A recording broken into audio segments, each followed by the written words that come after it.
अकेले चुपचाप बैठ के बेचारी पैक करी थी। सॉरी यार, सॉरी निशु। कोई बात नहीं। पैक करेंगे यार, पैक करे क्या? हम कहाँ डिस्टर्ब कर रहे तुमको? रिकॉर्डिंग नहीं हो रहा है। हो रहा है। नमस्ते दर्शकों, मेरा नाम निधि है। मेरे चैनल पे आपका एक बार फिर से स्वागत है। उम्मीद करते हैं कि आप सभी बहुत ज़्यादा अच्छे होंगे। आप लोगों के आशीर्वाद और दुआ से हम भी बहुत ज़्यादा अच्छे हैं। और यार आज इतना काम है, इवेंट के एक दिन पहले मुझे यकीन नहीं हो रहा था कि इतना ज़्यादा काम है। यहाँ पे आप देख सकते हैं कि बहुत सारे गिफ्ट रखे हुए हैं, कुछ मोमेंटो भी रखा हुआ है। जैसे कि मैं अभी दुकान से लेके आई थी, कुछ टाइम ही हुआ, तो ये भी यहाँ पे रखा हुआ है। और ये जितने भी गिफ्ट पैक हुए हैं ना, वो सारे के सारे मेरी फ्रेंड ने पैक किया है, जिसका नाम निशु है। कब की आई हो?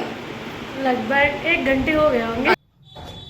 और इसके बाद मैं चली आई थी मार्केट, क्योंकि मार्केट में भी बहुत ज़्यादा काम थे।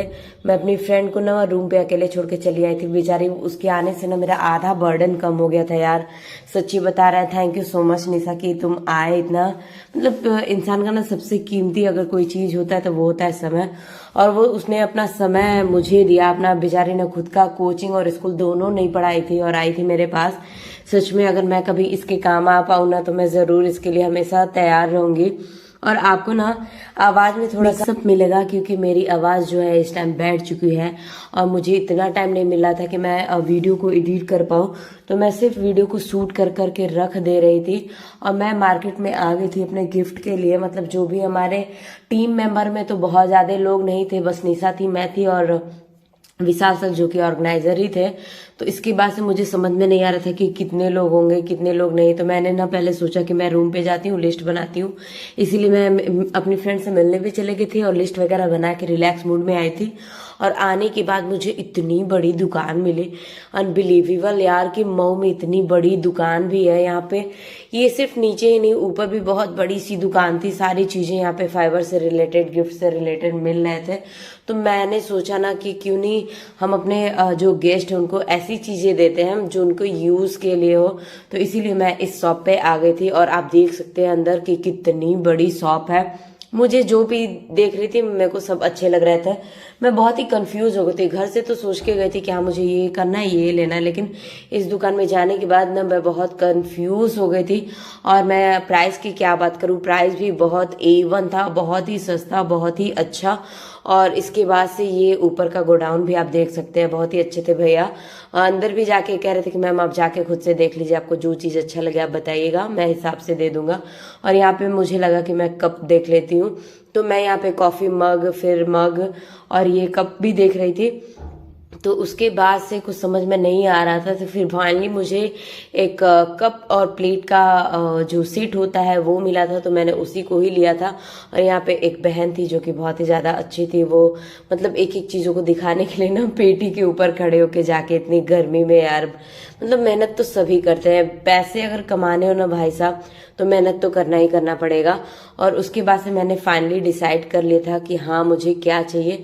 इसके बाद से मैं जाने लगी थी नीचे। और नीचे जाते जाते भी बहुत सारी चीज़ें दिख रही थी। और ये है वो गिफ्ट जो मैंने चूज़ किया था।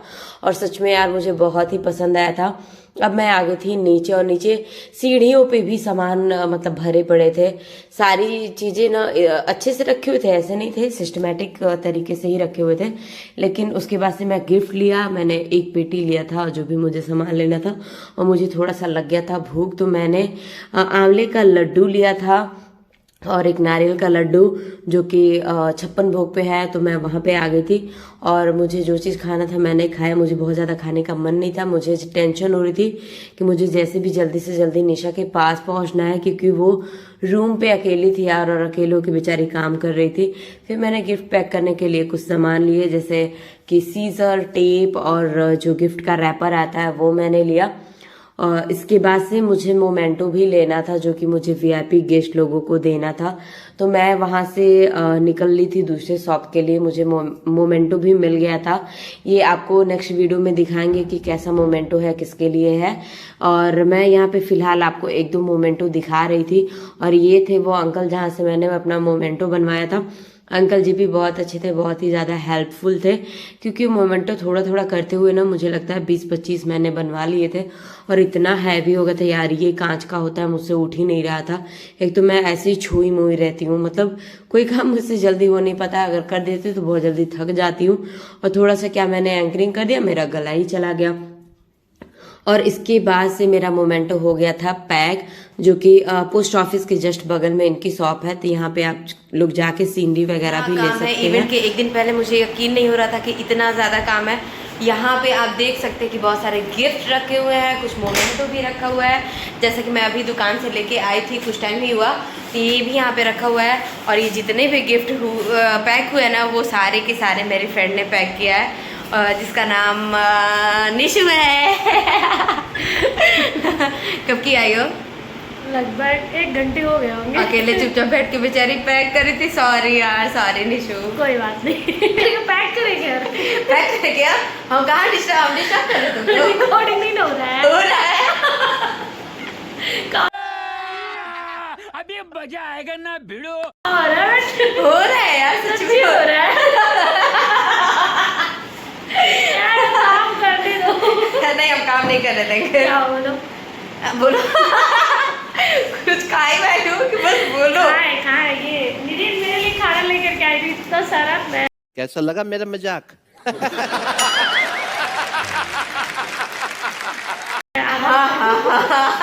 कुछ और खाना था, प्लीज बताएं। Thank you. आइए कल भी कल आना है। खाएंगे हम लोग।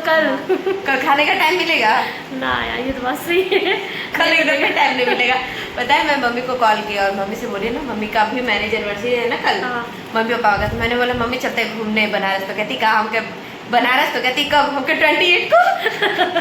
28 को यार बनारस कहाँ जाना है?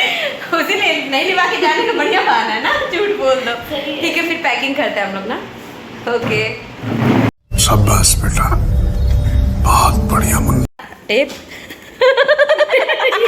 ये भी रिकॉर्डिंग कर रही हो, पागल। ये टेप। और यहाँ पे लग रहा है।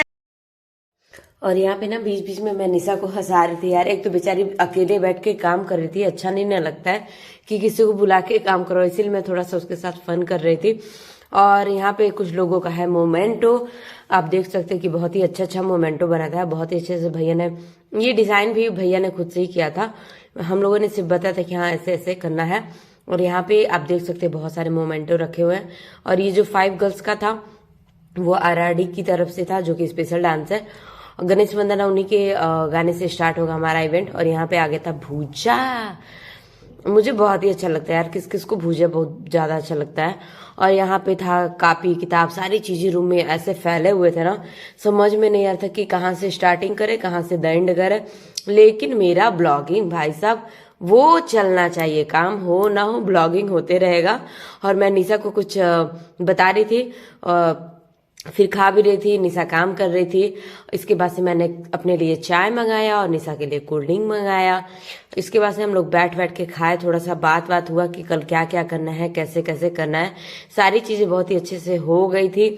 और तैयारी हमको लगता है कि 2-4-10% ही बाकी रह गए थे।